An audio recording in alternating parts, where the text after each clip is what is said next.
Lelia Kelly, Consumer Horticulture Specialist with the Mississippi State University Extension Service, and welcome to Gardening Through the Seasons. It's spring in Mississippi, and the gardening year is really gearing up. And as more and more of us think about the landscape projects that we want to do and the new plants that we want to try, we're becoming more concerned with the impact that our landscaping techniques have on the environment.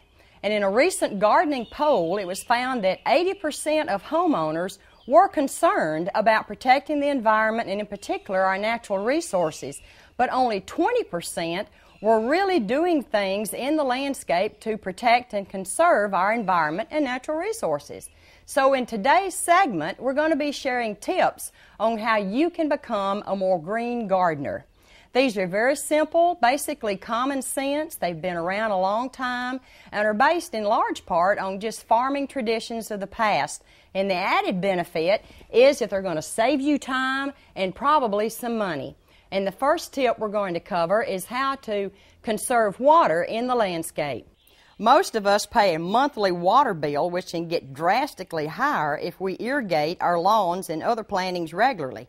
We can save money and do our part to conserve a natural resource if we try to do the following things. First, you can decrease the frequency and duration of your automatic irrigation systems by simply adjusting the irrigation control timer.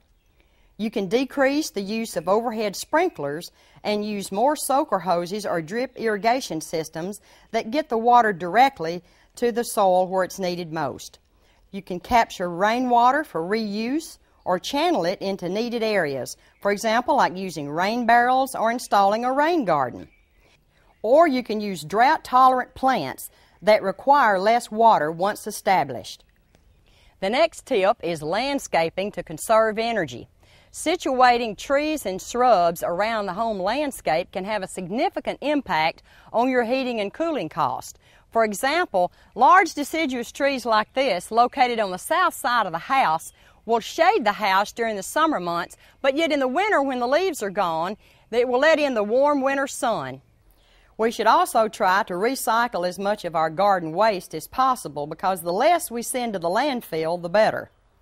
Compost lawn clippings, leaves, prunings from trees and shrubs, and anything else that is biodegradable like kitchen scraps or paper. Pile it up somewhere and let it rot, then incorporate into the soil or use as a mulch.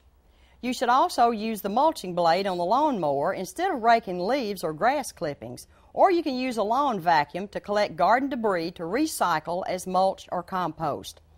You should also try to recycle your pine needles and any hardwood leaves as mulch around your plantings.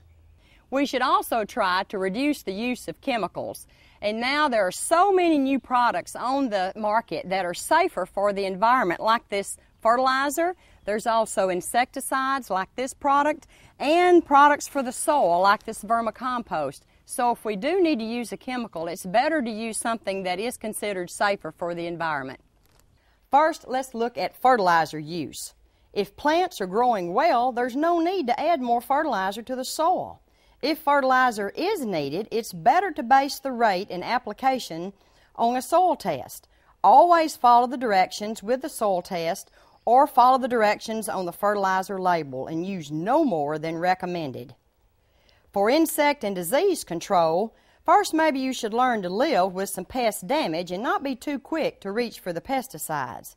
If you do have a problem, first identify the problem and then use the pesticide as directed on the label. Finally, you should try to use hardy plants that are recommended for your zone and to place them in their intended environment.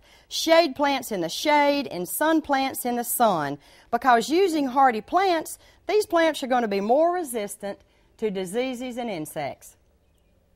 Our last major tip is to create biodiversity.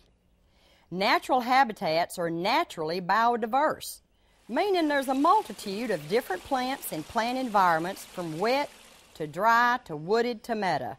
This biodiversity creates a natural system of checks and balances that is mostly self-sustaining. So by striving for biodiversity in our home landscapes, we can achieve a more sustainable landscape that requires less effort, less time and money on our parts, and will help to conserve wildlife habitats and endangered species. Becoming a more green gardener by putting into practice the common sense and simple techniques that we have touched on here today will help ensure that our environment is protected and our natural resources conserved for the gardening generations to come. I'm Lelia Kelly, and this has been Gardening Through the Seasons.